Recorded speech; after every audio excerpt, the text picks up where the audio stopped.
Okay, So Corey has never seen No Country for Old Men, that's right. You heard it here first. and I only have recently watched this. I think in during my 366 challenge, as I am a fan of Ethan and Joel Coen, but I had missed both True Grit and No Country, and several other films that I made up for that year. I still haven't seen everything they've done, but I've seen most everything they've done. And this is one that I like a whole lot.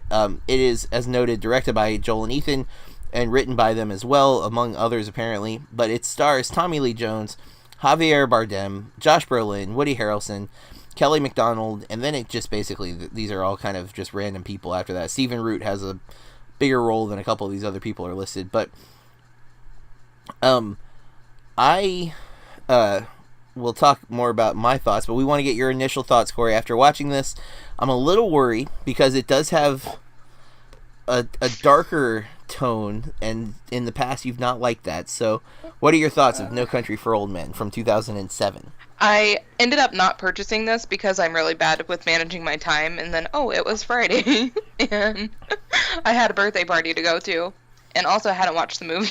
But I didn't know everyone that was in this film. I have seen a few of their movies. I like, from what I've seen of their films, I like that they're all different. Mm. I feel like with some directors, you're just like, oh, this is so and so, and we're gonna see what we've seen before. And like I said, I haven't seen a lot of their films, so and I was really surprised at the cast. I really like Kelly MacDonald. Woody Harrelson was unexpected. I enjoyed this. I don't know how often I would rewatch it. Hmm.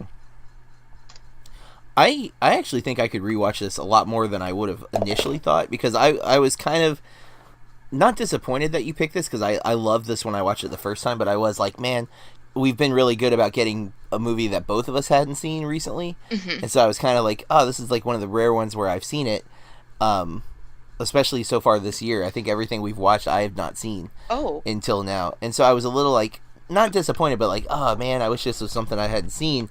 But rewatching it, I found myself immediately sucked back into it, and I've actually studied this a little too, because I've not shown this to my students, but it's one where we've studied moments from this film, because there's so many. I am a huge fan of Ethan and Joel, and they do have a very distinctive style, even though their movies are different. They have a lot of the same themes play out in their films and whatnot. And one of the ones that really stands out to me in this movie is the idea of chance, and we'll talk more about that in spoilers, because I do feel like it can spoil some big moments in this movie. But there's at least four scenes in this movie that I think are so powerful and so impactful that I've taught them as standalones. And I feel like everyone, when they think of this movie, they think Javier Bardem, because this is his breakout performance. He does, I think, win Best Supporting Actor. I'm double checking here. Yeah, he wins Best Performance by an Actor in a Supporting Role. Joel and Ethan win the Best Director, and they also win Best Screenplay. And then this obviously won Best Picture in the 2008 Oscars. And it's such a powerful film in so many ways, and it's got that kind of, it's kind of got like, it's like a modern western. There's the western vibe to it, but and it was up against Michael Clayton, Atonement, Juno, and There Will Be Blood the year it won. So some stiff competition for sure, but a movie that I think deserves the win. I think this is one where the best picture was chosen correctly. Although I do love There Will Be Blood, and I love Juno, and I think Juno is probably the most rewatchable of those movies.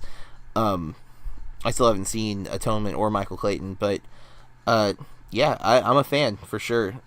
Which I will say, having watched it a second time, and again watched clips, and I've actually watched some analysis videos on this, so I'm fairly intimate with this whole film, but it still engrossed me the whole time. Like, I was very much captivated. I'm watching it in my hotel room on my iPad before my flight yesterday, Oh.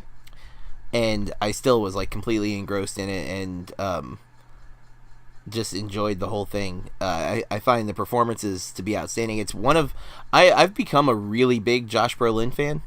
And he's got two major movies this year because he's in Deadpool 2 as Cable, and he's Thanos in Avengers Infinity War.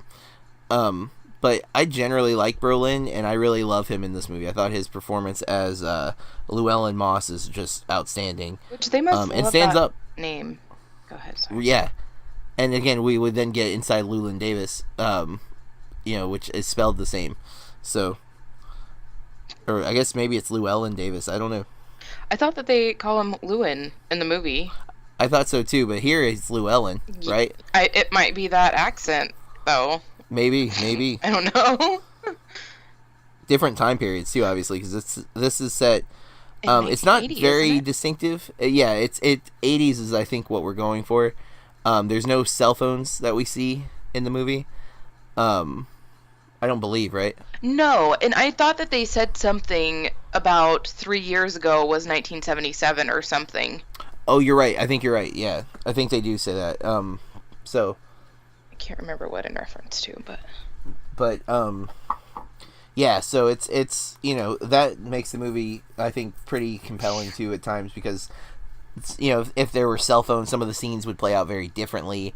A lot of the scenes actually I guess would play out very differently, but yeah, I mean from the beginning of the film to the end, it's just everything about it's so great. Yeah, that's my take. And Corey, you liked it too, so that's good. I was a little concerned.